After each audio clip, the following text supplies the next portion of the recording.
Buenos días, queridos hermanos. Les saludo en el glorioso nombre de nuestro Señor Jesucristo. ¿Qué tal el primer domingo del año? ¿Qué hicieron al abrir los ojos? ¿Qué pensaron? Gracias a Dios que estoy en un nuevo año, lo más probable, ¿no? Un nuevo domingo que Dios nos permite juntarnos como iglesia suya. Y grande es su misericordia, porque tenemos salud, tenemos la provisión necesaria y por sobre todas estas cosas materiales tenemos la fe que permite que nosotros podamos estar aquí. Porque sin fe es imposible agradar a Dios. Y justamente hoy día vamos a hablar de lo que es la fe. Miren qué coincidente, ¿no? Yo quiero contarles cómo el Señor fue moviéndose a través de estas semanas. Recuerden que nosotros íbamos a predicar 2 libros este año. Uno era el libro de Jueces, que iba a ir primero, y luego el libro de Santiago. Pero luego de una reunión con el pastor Pedro Arana, que vamos a tener el gusto de verlo predicar el próximo domingo, como sabemos, el pastor Pedro Arana ya bordea sus 87 años, y el hermano estuvo a servicio de la predicación toda su vida, y sigue predicando. Y fui a su biblioteca, me invitó a tomar un desayuno con su linda esposa venezolana, y después del desayuno, con arepas, ¿no? Chocolate, las arepas eran con huevo, deliciosas, me invitó a subir a su biblioteca. Y cuando entré a su biblioteca era un ambiente grande, llenita de libros, todos de teología, filosofía, ¿no? Y me esperaban en su mesa, una mesa grande, 2 cerros de libros, 2 libros, ¿no? 2 cerros de libros, y eran las 10 de la mañana, yo tenía que estar a la 1 en otro sitio. Y me dijo, hermano, vamos a revisar el libro de Jueces. Entonces yo feliz, me encanta la teología. Y la cosa es, comenzó a sacar libro por libro, y después de 2 horas llegó a la conclusión conmigo, y yo convencido totalmente, de que el libro de Jueces es realmente complejo y que no se podía predicar de saque en el año, que tenemos que llevar todavía un curso de jueces, los que vamos a predicar, y él nos los va a dar a partir del próximo domingo, anuncio. Los que quieren aprender el libro de Jueces y predicación expositiva en la Sociedad Bíblica Unida, de 10 a 12:30 el próximo sábado, de 10 a 12:30 en las Sociedades Bíblicas Unidas. Habrá 2 autos acá para los que quieren salir 9:30 de la mañana. Entonces decidimos finalmente en consistorio predicar primero Santiago, que es un libro de 5 capítulos, es un libro de repente que se puede entender de mejor manera, pero también tiene sus bemoles. Y a mí me tocó predicar el primer domingo de mes, porque el pastor Nelson está de vacaciones, hermano Carlos no podía hoy día, el pastor Arana podía el segundo domingo porque ahora tiene un compromiso en su iglesia, entonces me tocó a mí. Y agradezco a Dios por haberme permitido acercarme al libro de Santiago, porque siempre quien inicia un libro tiene que examinar el libro minuciosamente. Y realmente Dios me habló y volvió a cambiar mi vida con Santiago. Por eso decimos cristiano reformado, siempre reformándose. Iglesia cristiana reformada, siempre reformándose. Porque es necesario que la palabra de Dios nos cambie. Es necesario que nosotros escuchemos la voz de Dios, porque sin la palabra de Dios, separados de ella, nada podemos hacer. Y quiero, hermanos, decir lo que Dios me habló a través de Santiago. Me bendijo en sobremanera, y de seguro que va a bendecir a través mío a mi esposa, a mis hijos, a mis pacientes, a la iglesia. Les invito a abrir el libro de Santiago, capítulo 1. Tenemos el honor, la felicidad de poder abrir la palabra de Dios. Así es que les invito a abrir la palabra de Dios. Nosotros tenemos un ministerio, que es el Ministerio de Predicación de Berea, que nosotros como los de la iglesia de Berea examinamos lo que está hablando el predicador. minuciosamente para ver si lo que está diciendo se ajusta a la verdad revelada. Entonces yo les pido a ustedes, abran sus Biblias. Una persona que va a la iglesia sin su Biblia es como un soldado que va a la guerra sin su escopeta. Presa fácil, ¿no? Entonces, levanten la mano aquellos que tienen su Biblia. Amén. Amén. Considero que los demás no tienen. Hermana Berta, por favor, alcance a las personas que no tienen Biblia, una Biblia, para que podamos defendernos en esta vida, ¿no? Que como dice Vallejo, es un valle de lágrimas, ¿no? Santiago empieza así su libro. En el transcurso de estos meses se va a hablar de Santiago bastante. Y Santiago, ¿quién era Santiago? Era el hermano de nuestro Señor Jesucristo por el lado materno. Y si no me creen, vayamos a la Biblia.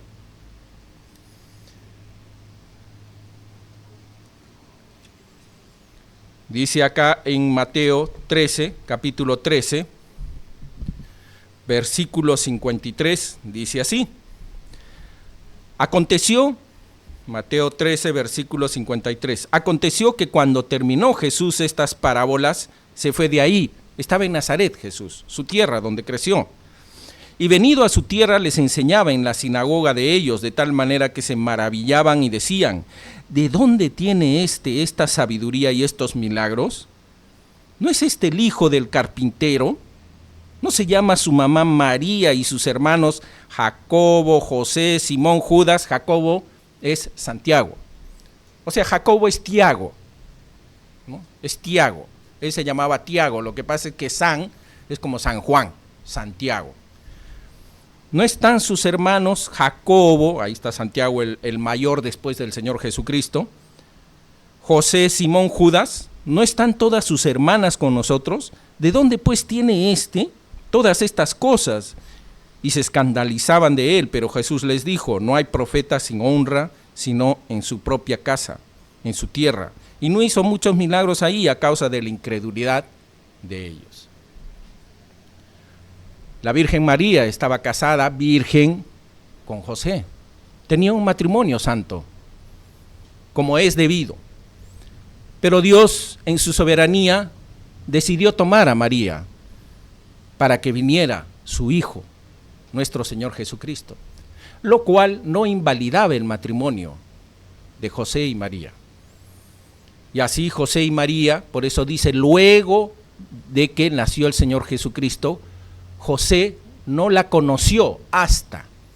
Conocer significa tener una vida marital. No la conoció hasta que nació el Señor Jesucristo. Y también dice que cuando María acostó en el pesebre, ¿a quién? ¿A su unigénito o a su primogénito? A su primogénito. O sea que había un segundo hijo, tercer hijo, como dice acá, 4 varones, aparte del Señor Jesús. Uno de esos sus hermanos, el segundo, el que le seguía al Señor Jesucristo, era Santiago. Y en la tradición judía, cuando moría el mayor, ¿quién tenía que asumir el rol del mayor? El segundo. Y Santiago es lo que hizo, porque él fue el principal en la iglesia de Jerusalén, luego de la muerte del Señor Jesucristo. Pero Santiago no se presenta de esta manera. No se presenta Santiago, siervo de Dios y del Señor Jesucristo. No se presenta Santiago, el hermano del Señor. Hablando en chiquitito, es como dijéramos ahora, en este tiempo tan convulsionado, dijéramos, Abel, el hermano de Trump. ¿Qué dirían ustedes? Oye, el presbítero Abel había sido el medio hermano de Trump. ¿Qué hace acá? Debería estar en la Torre Trump, en Nueva York, ¿no? Imagínense qué tal honor debe tener el presbítero Abel, una vara. Pero Santiago no era el hermano de Trump, era el hermano del creador del universo. Miren el honor. Y no se presenta como tal.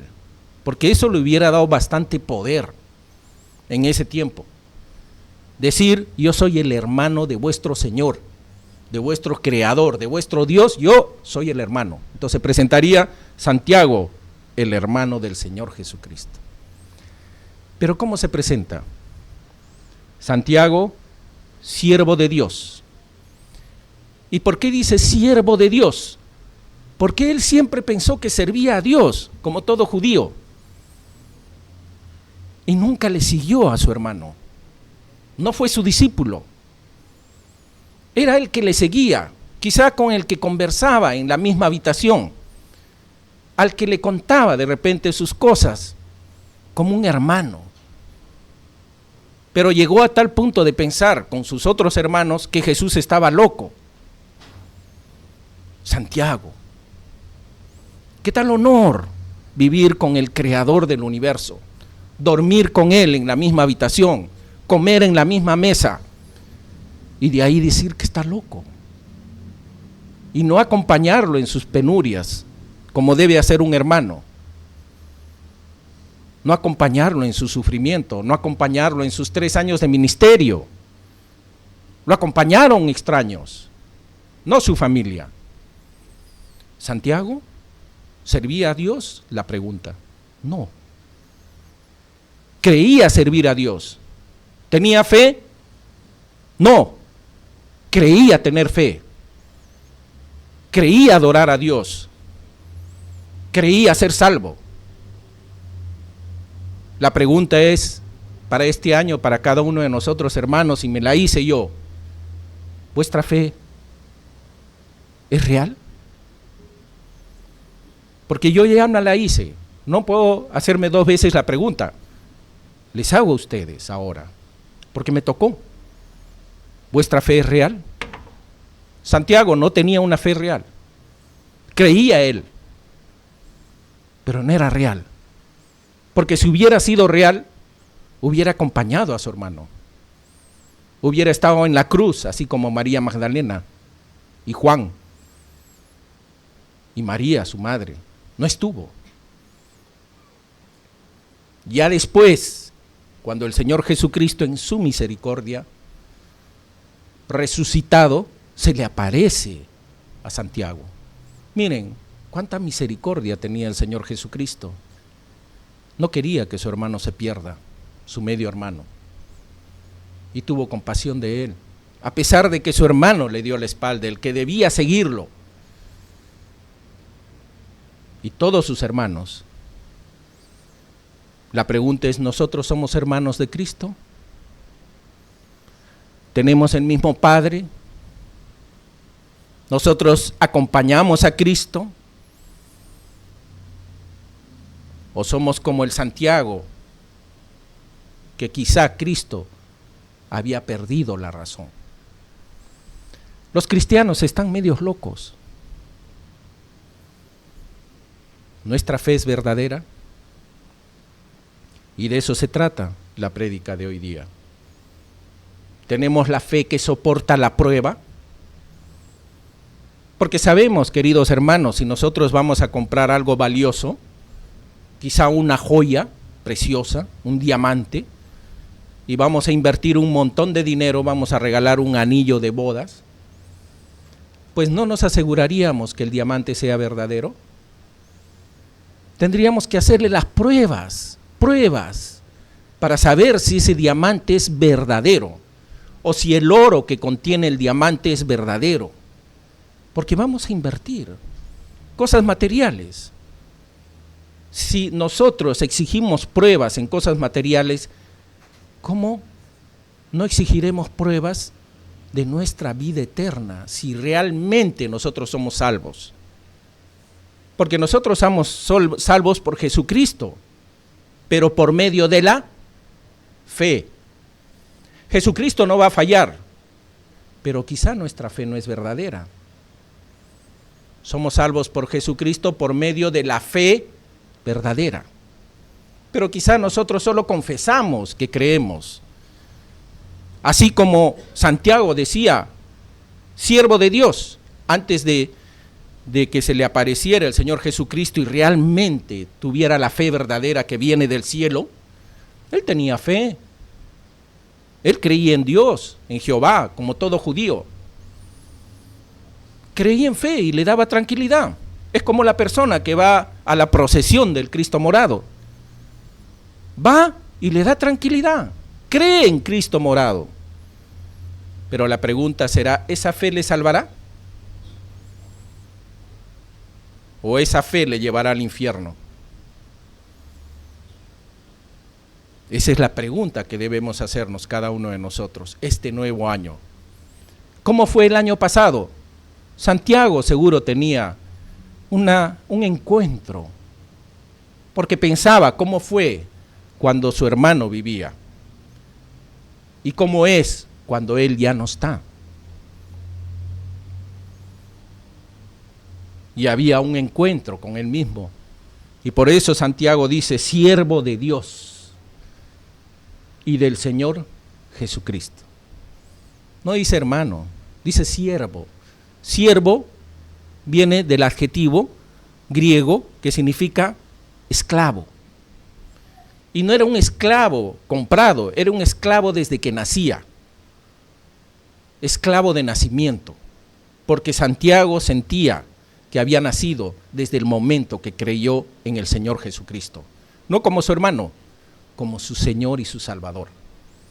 Por eso dice, yo soy siervo de Dios y del Señor Jesucristo desde el nacimiento, desde que Él me hizo nacer. Y realmente Santiago en este libro y en su vida y a través de todos los que han escrito sobre Santiago mostraron que fue un hombre muy piadoso, muy consecuente, inspirador, y finalmente fue martirizado el año 52, fue ejecutado. Y este autor escribió el libro más o menos el año 42, fue el primer libro que se escribió del Nuevo Testamento, el primero, antes que Marcos, que fue el primero de los evangelios. Santiago ya escribió esto en Jerusalén, y todavía no había ni siquiera se había hecho el concilio de Jerusalén en el que decían los gentiles que se hacen cristianos, ¿van a cumplir la ley de los judíos o no? Él llevó, se podría decir,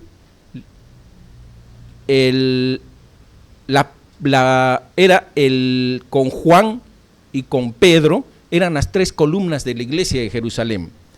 Y él era, se podría decir, el presidente.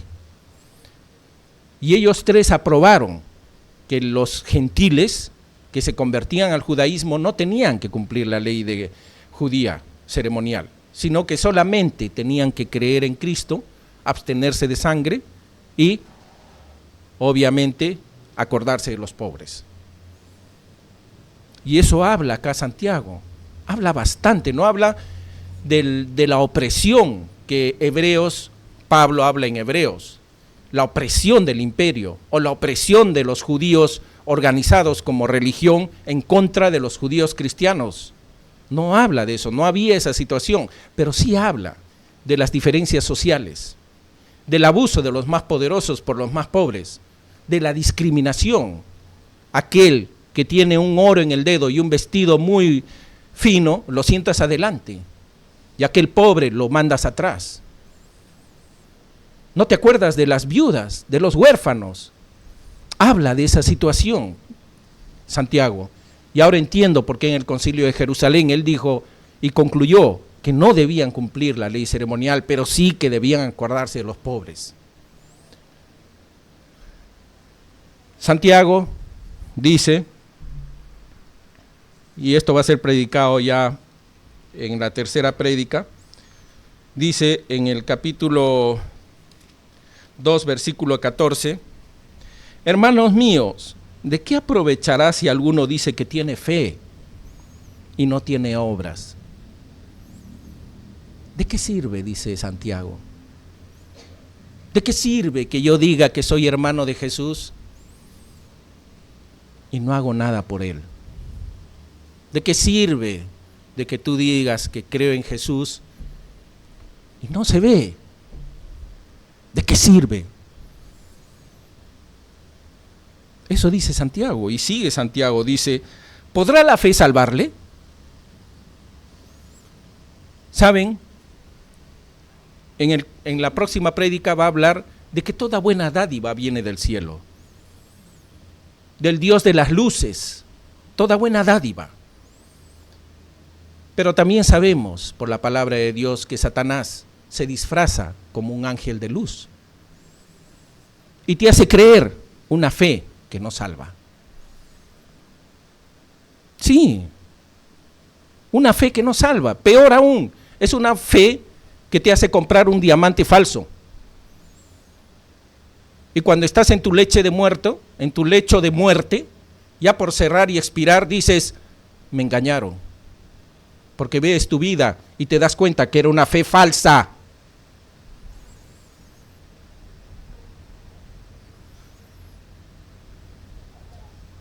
Perjudicado, engañado. Por eso muy bien dice Santiago, ¿podrá la fe salvarle? Y si un hermano o una hermana están desnudos y tienen necesidad de mantenimiento cada día y alguno de vosotros le dice, id en paz, calentaos y saciaos, pero no le dais las cosas que son necesarias para el cuerpo, ¿de qué aprovecha? Así también la fe, si no tiene obras, es muerta en sí misma. Concluye Santiago. La palabra de Dios nos está hablando, hermanos. Y si no toca tu corazón esto, querido hermano, estás muerto en tus pecados. Les hablo así, queridos hermanos, porque Dios me habló así a través de este texto, a mí.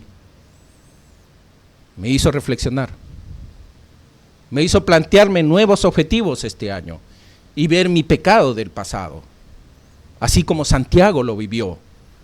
Vio su antes y vio su después. Y en su después dijo, siervo, soy esclavo del Señor Jesucristo. Soy siervo de nacimiento, esclavo del Señor Jesús, de ahora en adelante hasta que muera. Y murió así, martirizado, sacrificado por su fe. Por eso la palabra del Señor nos dice, queridos hermanos, en Efesios capítulo 2, versículo 8 dice, porque por gracia sois salvos, por gracia, la salvación es un regalo, no es algo que nosotros lo hacemos por las obras, pero ¿qué más dice? Porque por gracia sois salvos por medio de la fe. Y ahí está el asunto, esa fe es verdadera, esa fe que tenemos y nos dice, nos hace confesar que creemos en el Señor Jesucristo, es verdadera. Es lo que vamos a ver a través de la predicación de este libro de Santiago, a través de estos 3 meses, para que nos demos cuenta quizá si debemos arrepentirnos, si debemos optar por la fe verdadera, por medio de la cual somos salvos. Dice, porque por gracia sois salvos por medio de la fe, y esto no de vosotros, pues es don de Dios. La fe es don de Dios, es regalo de Dios. Pero también alguien regala la fe falsa, que se disfraza de ángel de luz. Regala también fe. Regala también joyas de zircón, no de diamante. Regala también el oro de los tontos. También. Pero la verdadera fe, el brillante de verdad, el oro de verdad, lo que es más preciado que las joyas, viene como dádiva de Dios. Regalo de Dios. Y esa fe salva. Pero esa fe tiene que ser probada. Esa fe tiene que ser probada como cualquier joya, para ver si de repente es heno y hojarasca, que pasa el fuego de la prueba y no queda nada, nada. Dice, porque por gracia sois salvos por medio de la fe. Y esto no es de vosotros, pues es don de Dios. No por obras, para que nadie se gloríe, porque somos hechura suya, creados en Cristo Jesús, para buenas obras. O sea, ¿para qué el Señor nos ha hecho renacer? ¿Para qué? Para buenas obras. Y ahí está la respuesta. ¿Qué cosas son buenas obras? ¿Qué cosas son buenas obras? Porque las buenas obras van a hablar que tu fe es verdadera.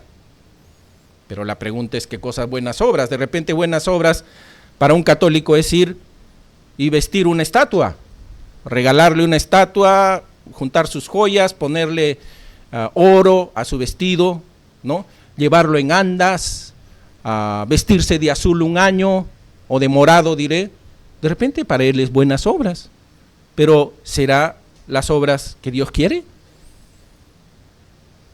¿Será las obras que muestra que realmente su fe de esa persona es verdadera y lo va a salvar? O quizá esa persona va a morir y va a expirar creyendo que es salvo. Qué triste es morir y creer que eres salvo y no lo eres. Cerrar los ojos creyendo que te vas a encontrar con el Señor Jesucristo y los abres y estás en el infierno. Porque no hay medias tintas, hermanos, no hay medias tintas. Cristo dice, o recoges conmigo o desparramas. O eres mío o eres de Satanás. No hay medios caminos. Por eso dice, porque somos hechura suya, creados en Cristo Jesús, nacidos en Cristo Jesús, para buenas obras. Y ahora ya tenemos que responder esto, ¿qué cosas son las buenas obras? Porque esto va a hablar que es prueba de que nuestra fe es verdadera. ¿Quiénes quieren saber a través de la palabra de Dios si su fe es verdadera? Yo me preguntaba esto. Quiero saber, Señor, háblame. Si la fe que tengo es verdadera, o quizá tengo que arrepentirme. Quizá tengo que doblar rodillas y pedirte perdón. Háblame. Muéstrame. Ábreme los ojos. Creados en Cristo Jesús para buenas obras, de las cuales Dios preparó de antemano para que anduviésemos en ellas. Y también dice que es la fe. Miren lo que es la fe. Ya hemos predicado capítulo 11 de Hebreos. Nosotros somos ya, creo, eruditos en Hebreos, todo el año predicando Hebreos. La fe, dice, es pues la fe la certeza de lo que se espera, la convicción de lo que no se ve. Miren, la certeza de lo que se espera, o sea, yo espero que Cristo va a venir y soy salvo. La convicción de lo que no se ve, yo estoy convencido de que Cristo va a venir y soy salvo, pero de repente no es así, porque falta un ingrediente, y está acá, porque por ella alcanzaron buen testimonio los antiguos. Una fe que produce testimonio, una fe que produce obras. Esa es la fe verdadera. No es la fe que confiesa, no es la fe que dice, yo tengo la certeza de que Cristo va a venir, yo tengo la convicción de que soy salvo. No, es una fe que produce testimonio, no solo confiesa. Está bien que confesemos nuestra fe, amén, hermanos, pero saben, si tú confiesas con tu boca una cosa y hablas otra cosa con tus hechos, ¿bendecirá al hermano que recién llega a la iglesia o lo hará tropezar? ¿Será de bendición o de maldición? Por eso es que dice claramente acá,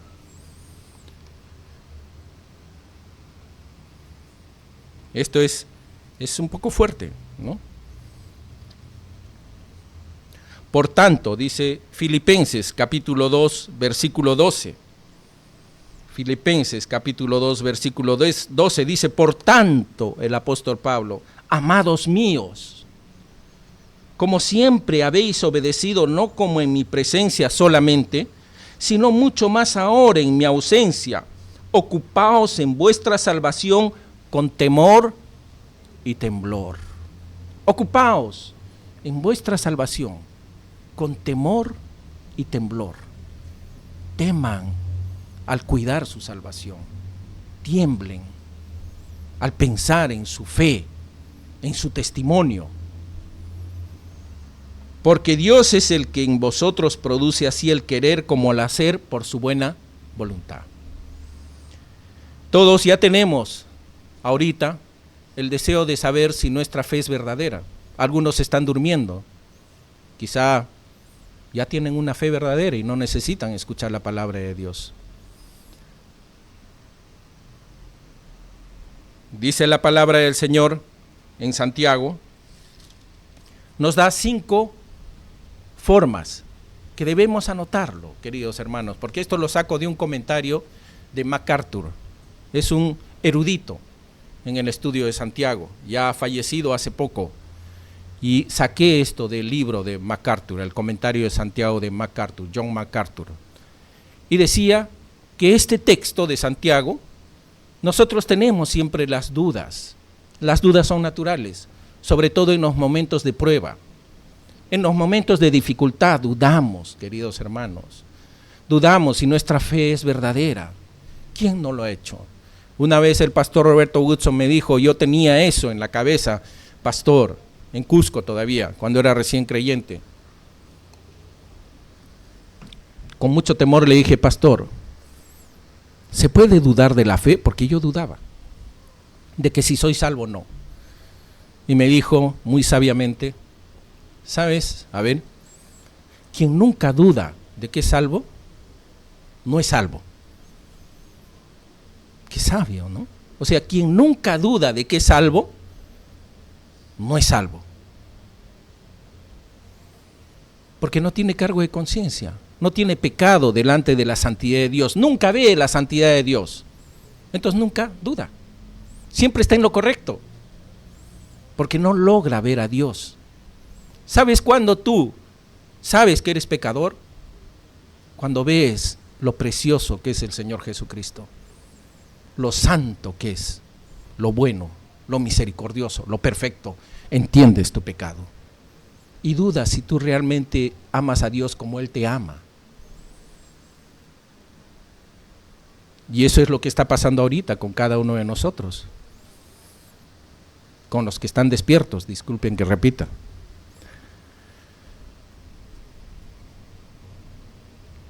Y Santiago inicia y da 5 puntos. Si tienen sus trípticos, ya para ir terminando, sus trípticos, hay 5 objetivos que debemos trazarnos este año, queridos hermanos, y yo lo hice de manera personal. 5 objetivos este 2026, hagámoslo en el nombre del Señor, para soportar las pruebas, para no ser engañados por ese ángel, o diré ese ángel, Satanás, que se viste como ángel de luz. Justo ahora en Predicadores hicimos esto. No sean engañados, no se dejen engañar. Hay estos 5 puntos. 1, una actitud gozosa.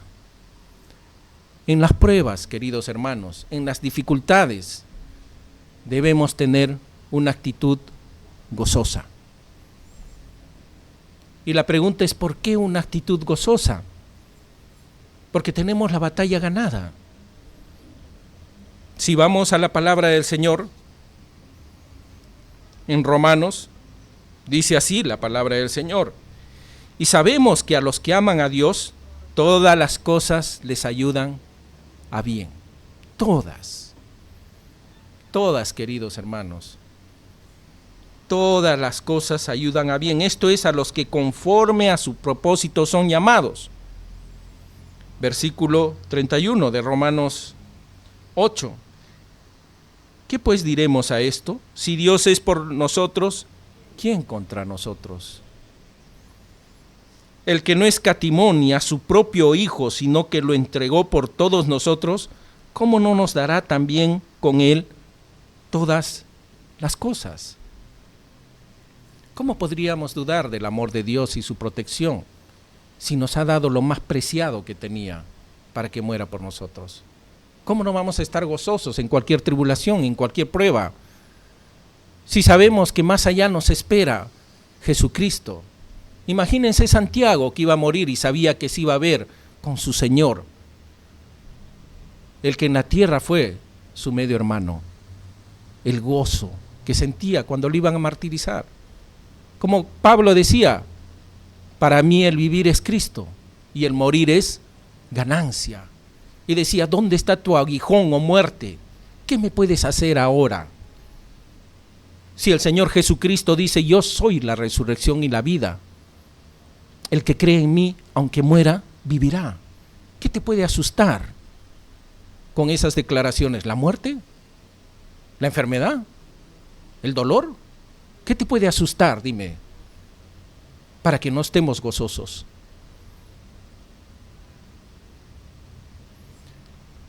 El segundo punto, hermanos míos, dice Santiago, y sabía de lo que hablaba, guiado por el Espíritu Santo. Hermanos míos, tened por sumo gozo cuando os halléis en diversas pruebas, sabiendo que la prueba de vuestra fe produce paciencia. Segundo punto, una mente conocedora. Este año, querido hermano, abre tu Biblia. Este año estúdiala. Dice, sabiendo, conociendo. Si no tienes esa sabiduría, ese conocimiento que viene de lo alto, querido hermano, es como cruces la pista con los ojos cerrados. Así es la vida. Así es la vida. Si tú no tienes la información que viene de lo alto, querido hermano, es como si cruzas la pista con los ojos cerrados. La Javier Prado. Así va a ser tu vida. Igualito. Te vas a golpear. Vas a golpear a otros. Te van a golpear a ti. Vas a sufrir y vas a hacer sufrir a otros. Por eso el apóstol Santiago dice, sabiendo, conociendo,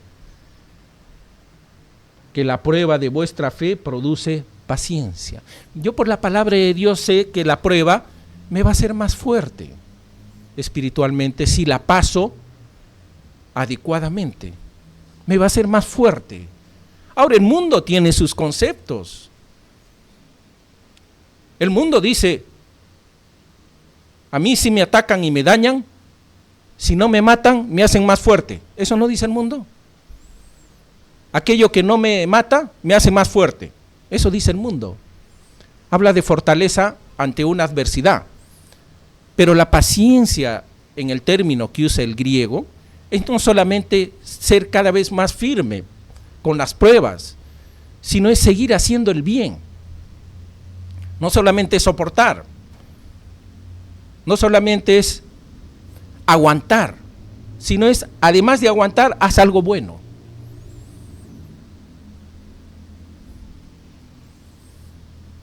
La pregunta es, ¿solo estamos aguantando o estamos haciendo algo bueno?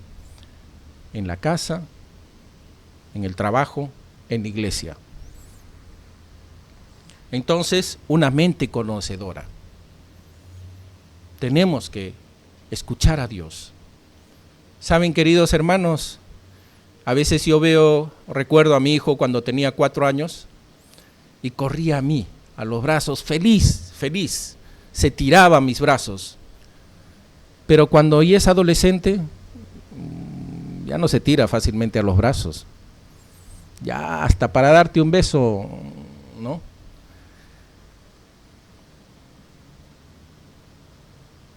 Debemos tener esa fe de niños, acercarnos a la palabra de Dios sabiendo que Él nos espera con los brazos abiertos y conocer lo que quiere Él, conocer, saber, una mente conocedora, una actitud gozosa. Ojalá que podamos memorizarnos al final de este sermón. Una mente conocedora. 3, está en el versículo 4. Mas tenga la paciencia su obra completa para que seáis perfectos y cabales sin que os falte cosa alguna. Mas tenga esa resistencia, ese saber hacer bien a pesar de que hay adversidad, que tenga su obra completa, o sea, que cierre el círculo. ¿Qué significa? Que no tiremos la toalla.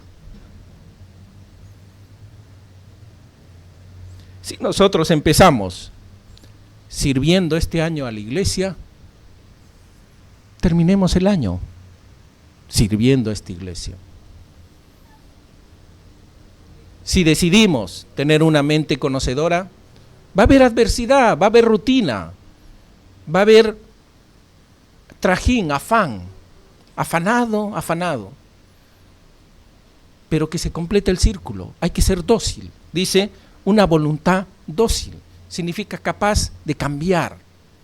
Si antes lo hacía de una manera, ahora tengo conocimiento por la palabra de Dios, lo hago de otra manera, de tal manera que obtengo un corazón gozoso, conocimiento de la palabra de Dios y el círculo se completa.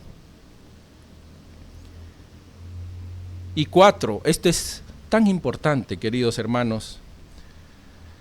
6 dice, 5, si alguno de vosotros tiene falta de sabiduría, pídala a Dios, el cual da a todos abundantemente y sin reproche, y le será dada. Pero pida con fe, no dudando nada, porque el que dude es semejante a la onda del mar que es arrastrada por el viento y echada de una parte a otra. Esto, queridos hermanos, lo más perjudicial que hay en la vida de un cristiano es la duda. Es la duda. Cuando uno emprende algo en su vida espiritual y dice, ¿será esto lo que Dios quiere? Lo está leyendo en la Biblia. La Biblia dice, no tengan como otros por costumbre en no congregarse. Ya está, eso dice la Biblia. Pero, ¿y si necesito trabajar un poquito más? Eso no considera la Biblia. Y si de repente es verano y solamente hay 2 meses de sol, voy a rezar ahí en la playa, ¿no? Y ahí pone en duda la palabra de Dios. Quizá sea verdad. Y no vengo. Y a veces vengo y a veces no vengo. Soy miembro, no soy miembro. Así como la ola del mar. Viene, va, de una iglesia a otra, de otra a otra, buscando la verdad, dudando. Y así como la ola. Y dice acá, el Señor es duro con esta actitud. Dice 7, no piense pues quien tal haga que recibirá cosa alguna del Señor. Dice, ni pienses. Es como cuando nosotros decimos y no estamos dispuestos a hacer eso y alguien nos pide, ni lo pienses. Eso dice el Señor. Quien tal haga eso, ni piense que va a recibir cosa alguna del Señor. Ni piense, ni se le pase por la cabeza que va a recibir cosa alguna del Señor. Inclusive en el Antiguo Testamento, cuando tenía esa actitud del pueblo de Israel, en Primera de Reyes, con el profeta Elías y el pueblo, les dice, ¿no? Jehová les dice, 18:21, y acercándose Elías a todo el pueblo, dijo, ¿hasta cuándo claudicaréis vosotros entre 2 pensamientos? ¿Hasta cuándo claudicaréis? Significa frenar, porque dudas. Claudicaréis entre 2 pensamientos, ¿hasta cuándo? Dice Elías. Si Jehová es Dios, finalmente dice, seguidle. Y si Baal, id en pos de él. O sea, en otras palabras está diciendo, Jehová, si eres de mí, ya, sígueme. Y si eres de Satanás, vete con él. Pero no estés como la ola. No estés viniendo, yendo. No estés así, porque el que tal piense no recibirá cosa alguna del Señor. Así es, Jehová. Estamos tratando con un Dios santo y justo. Nos ama como hijos suyos, pero también nos habla, nos exhorta, nos advierte. Yo a mi hijo le digo, cuando una vez tomó, al punto de que tuvimos que recogerlo de la casa de unos amigos, Eduardo, nunca más vuelvas a hacer esto, nunca más, porque en una de esas, quizás no puedes estar acompañado de buenas personas, nunca más, te advierto. El Señor está diciendo, quien haga tal cosa, no piense que va a recibir algo del Señor. ¿Está buena la advertencia o no? Como decir guerra avisada no mata moros, ¿o no? Preferible es que nos adviertan a que la muerte nos coja en el lecho de la muerte, diciendo, Señor, ¿por qué no me dijiste esto? Para que yo corrigiera mi vida, para que no fuera como la ola de mar, que viene, se va, viene, aparece, desaparece. En el hogar también hacen eso. Hay padres de familia que aparecen, desaparecen. Un día están borrachos, otros se van 3 días y la mujer tiene que salir a trabajar. En los trabajos también, no sé cuántos, creo que como 300 policías han disciplinado porque no iban a su trabajo 5 o 6 días en los pueblos alejados.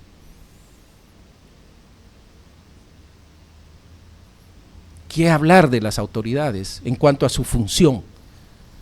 A veces son correctos, a veces no son correctos, a veces son, a veces no son.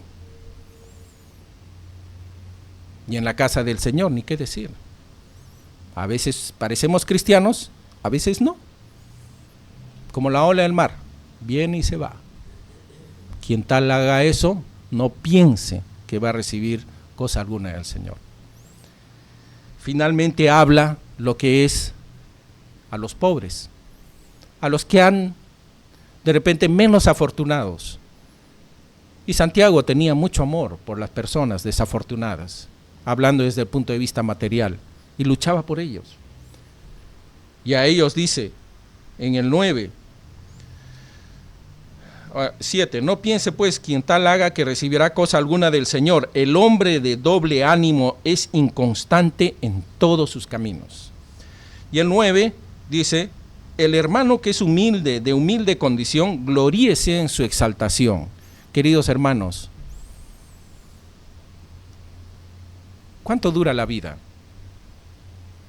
Mucha gente que tiene, yo trato con pacientes mayores por mi especialidad, y siempre que les pregunto o me comentan, me dicen, 80, 90 años, me dicen, doctor, qué rápido ha pasado la vida.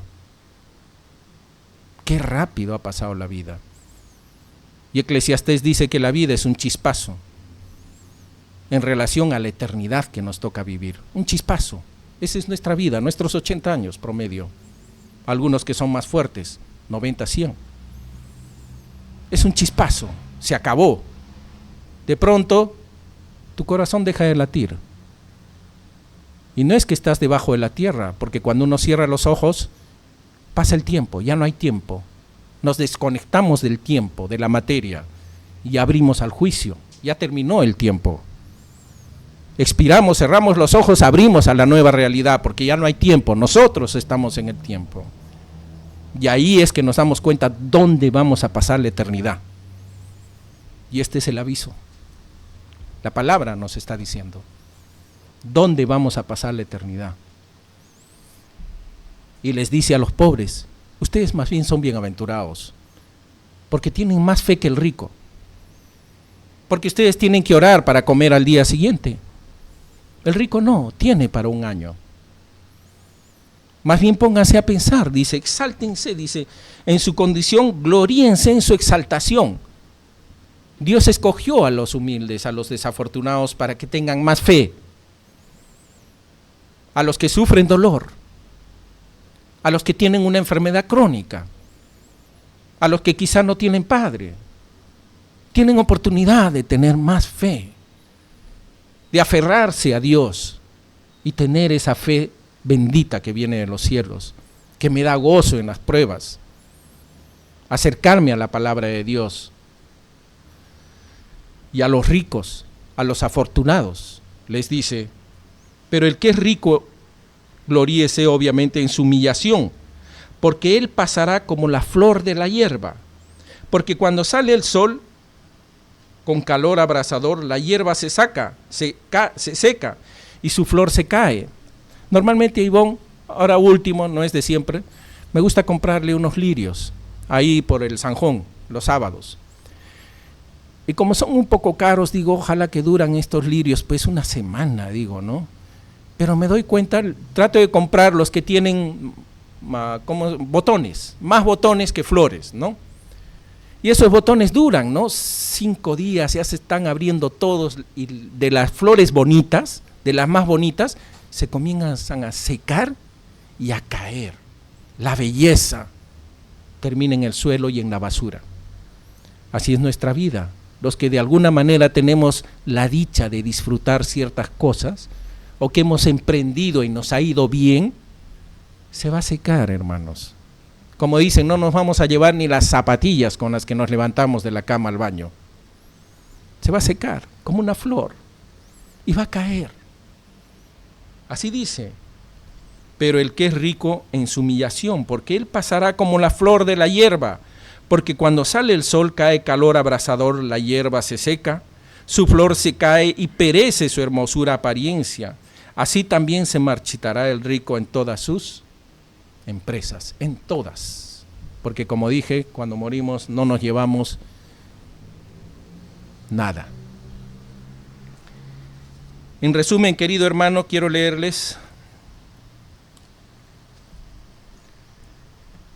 que el Señor es misericordioso primero. Este es un nuevo año y el Señor quiere encaminarnos este año. Quiere darnos la fe que viene de los cielos. Nos está hablando, queridos hermanos, no endurezcamos nuestro corazón. Arrepintámonos y volvamos al Señor. Y el Señor dice en Jeremías, capítulo 29, versículo 11, dice: porque yo sé los pensamientos que tenga acerca de vosotros, dice Jehová, pensamientos de paz y no de mal, para daros el fin que esperáis. Yo tengo buena intención con ustedes, yo tengo buenos pensamientos con ustedes, yo quiero darles un buen final. Entonces me invocaréis, este es el momento, hermano, entonces me invocaréis, y vendréis y oraréis a mí, y yo os oiré, y me buscaréis. Este es el momento de buscarlo, querido hermano. Y me hallaréis, porque me buscaréis de todo vuestro corazón. Y seré hallado por vosotros, dice Jehová, y haré volver vuestra cautividad, y os reuniré de todas las naciones, y de todos los lugares a donde os arrojé, dice Jehová, y os haré volver al lugar de donde los hice llevar. Nos retornará a su seno. Que el Señor bendiga su palabra. Vamos a inclinar nuestros rostros para orar. Padre Santo, te damos gracias, Señor, por tu palabra. Te damos gracias por tu Espíritu Santo que nos habla a cada uno, a nuestros corazones según nuestra necesidad. Y por sobre todas las cosas, te damos gracias por la sangre de nuestro Señor Jesucristo. Y como tú dices, quien va a ti, te clama, te busca, tú no lo echas afuera.